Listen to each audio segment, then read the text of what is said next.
Okay, I need to talk about what just happened in from season 4.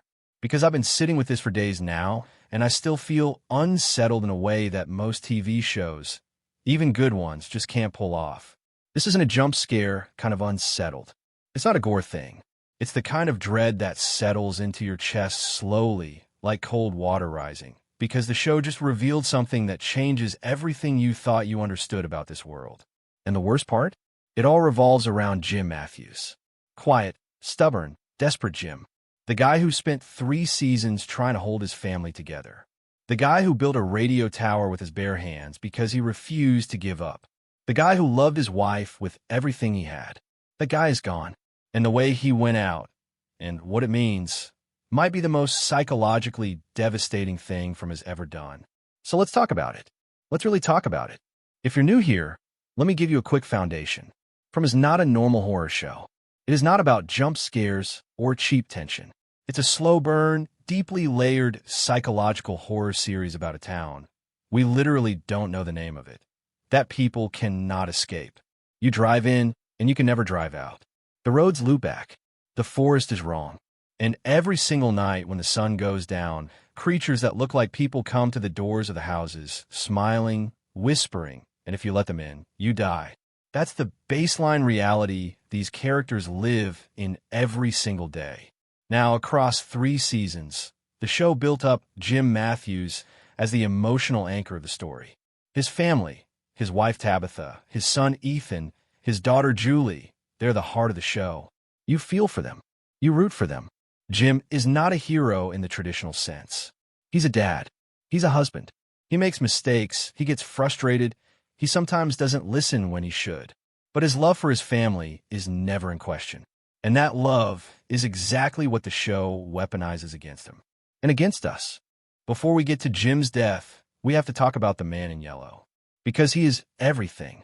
He is the reason the stakes feel so much higher now.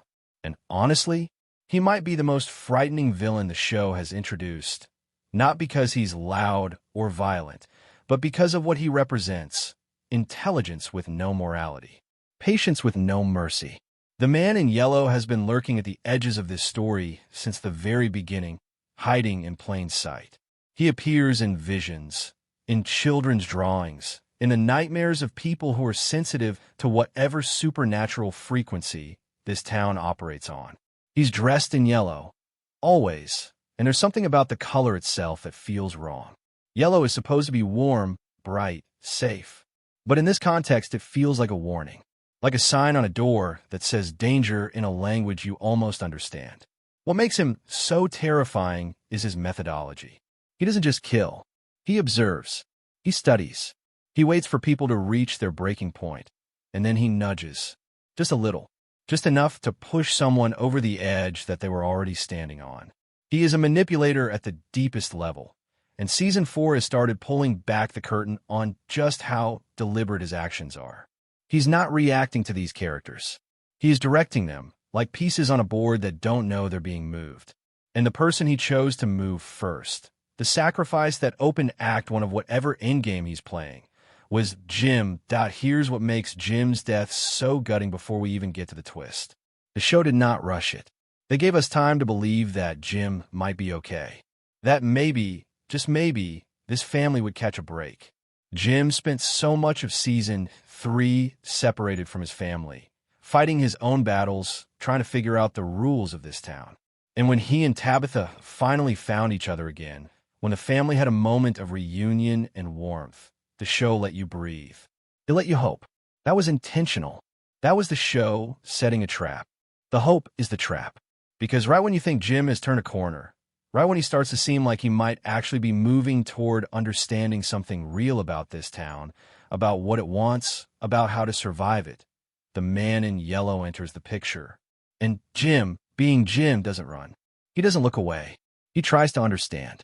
He tries to find reason where there is none.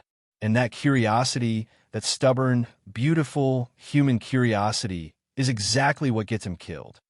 Okay, now we get to the part that I cannot stop thinking about. The part that elevates this from a sad character death to something philosophically horrifying. Jim's death is not random. It is not accidental. It is a message. The man in yellow did not kill Jim because Jim was a threat. He killed Jim because Jim was a symbol, specifically a symbol of hope for his family. And by removing Jim in the specific way that he did, in the specific moment that he did, the man in yellow wasn't just taking a life. He was sending a communication to everyone left behind, especially Julie. Think about what Julie has been going through. She is a teenager trapped in a nightmare she didn't choose, watching her parents fall apart and come back together and fall apart again. She's been having visions. She's been drawn to the mythology of this place in ways that feel both terrifying and magnetic. She is becoming someone. You can see it happening in real time, this girl being shaped by trauma and wonder into something the town might actually need. And the man in yellow sees that too. Of course he does. He sees everything. So what does killing her father accomplish? It destabilizes her. It breaks the one emotional anchor she had left.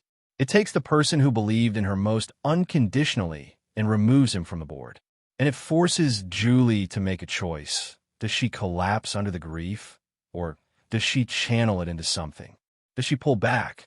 Or does she go deeper? The man in yellow doesn't care which she chooses. Either way, she's moving exactly where he needs her to move. That is calculated evil. That is a villain who thinks in terms of emotional architecture. He's not destroying people randomly.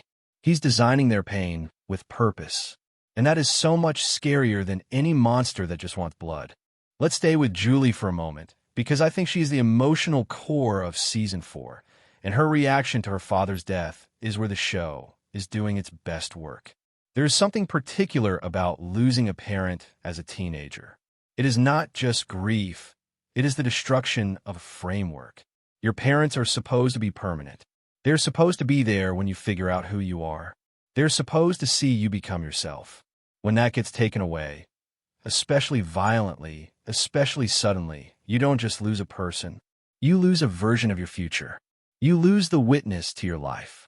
Julie has lost that. And the show is not shying away from what that does to a person. She's not handling it well. She shouldn't be handling it well. But what's interesting, and what I think the season is building toward, is that her grief is slowly transforming into something else. Something that looks a little bit like fury, and a little bit like purpose, and maybe, just maybe, a little bit like the exact kind of energy the man in yellow was trying to cultivate. Because here's the dark possibility that I keep circling back to. What if Julie's pain is fuel? What if her grief and her rage and her desperation are exactly the ingredients needed to unlock whatever gift or power or connection to this town she has? What if the man in yellow didn't just want Jim dead? He wanted Julie broken open. Because sometimes the most powerful thing in the world is a person who has nothing left to lose. That I want to take a minute to appreciate how the show has written the man in yellow as a villain, because I think it's doing something genuinely smart here that deserves recognition. Most supernatural horror villains operate on instinct or appetite. They want to kill, they want to feed, they want to destroy. Simple, effective. But ultimately, you can strategize against that kind of villain because their motives are predictable. The man in yellow is different because his motive seems to be something like orchestration. He wants things to unfold in a specific sequence. He has a plan that requires specific emotional states from specific people. That is not the behavior of a predator. That is the behavior of a designer. And what he's designing, this is my theory, is an event. Something that can only happen when the right people are in the right psychological state at the right moment. We've seen hints of this throughout the series, with the children's visions, with the way the town seems to respond to strong emotion, with the connection between trauma and the supernatural activity spiking. The town is not just a prison, it's a machine. And the man in yellow is not just a villain. He might be an engineer. Jim's death is a calibration, an adjustment. The man in yellow removed a stabilizing element because stability was working against whatever process he's trying to complete. With Jim gone, the remaining characters, especially Julie and Tabitha, are going to become more desperate, more reactive, more emotionally volatile. And that volatility? That might be exactly what feeds whatever is at the center of this town's dark heart. Oh, where does Season 4 go from here? Let's get into theory territory, because this is where it gets really interesting. Theory 1. Julie becomes the protagonist in the truest sense. The show has been quietly shifting focus toward her for 2 seasons now. She has the visions, she has the emotional sensitivity, she has the rage. With Jim gone and Tabitha potentially spiraling into her own grief, Julie might step into a role she never asked for. The person who actually figures out the town's rules. Not by surviving, but by engaging. By going toward the darkness instead of away from it. Theory 2. Jim's death unlocks something in the mythology. This town has shown, repeatedly, that death is not always the end. People come back wrong. Visions include the dead. The rules around life and death here are not the same as the real world. I'm not saying Jim comes back, but I'm saying his death might have a ripple effect in the supernatural structure of the town that nobody is expecting. The man in yellow sacrificed Jim for a reason. What did that sacrifice open? Theory 3. Tabitha becomes the true antagonist target. With Jim gone, Tabitha is now the adult holding the family together. She is also the one who has had the most direct contact with the town's underground, the caves, the tunnels, the things that live below the surface. If the man in yellow's plan requires isolating certain characters, Tabitha is next. Not to kill, necessarily, but to use. Because she already knows too much, and that makes her valuable and dangerous in equal measure. I want to step back for a second and just acknowledge what From does better than almost any other horror show on television right now. It makes you love the characters before it hurts them. That sounds simple, but it's actually incredibly hard to execute. So many horror stories, movies, TV, whatever, skip the relationship building and go straight to the threat. We're supposed to feel scared for people we barely know. And that doesn't work. Not deeply. From invests. It gives you seasons of Jim being a flawed but loving husband. Seasons of Julie being a teenager who's both annoying and heartbreaking in the most real way. Seasons of Tabitha trying to be strong and occasionally failing. And then, when you're fully attached, when you would be devastated to lose any of them, that's when the show starts taking things away. Jim's death hurts because Jim earned your investment. That is craft. That is a writer's room that understands how emotional storytelling actually works. And the fact that they used his death not just as a shock moment, but as a narrative chess move that reshapes the entire board. That's how you know this show is operating on a level above most of its genre peers. I said at the top of this video that From Season 4's twist gave me a specific kind of dread. The slow kind. The cold water rising kind. And now that we've walked through all of it, Jim's death, the man in yellow's methodology, Julie's grief, the theories about what comes next, I want to try to name that feeling more precisely. It's the dread of realizing that the villain has already won something. That by the time we understood what was happening, the move had already been made. The man in yellow didn't rush. He waited. He watched. He learned these people, their loves, their fears, their attachments, and he made his move with surgical precision. And the scariest part is that he probably knows what our characters are going to do next. He's already 3 moves ahead. That's what makes From genuinely unsettling in a way that lingers. Not the monsters at the door, not the deaths. It's the intelligence behind it all. The sense that somewhere in this nightmare town, something is watching and thinking and waiting, and it understands human beings better than most human beings understand themselves. Jim Matthews is gone, and the town, and the man in yellow, is still here. Whatever comes next, one thing is certain.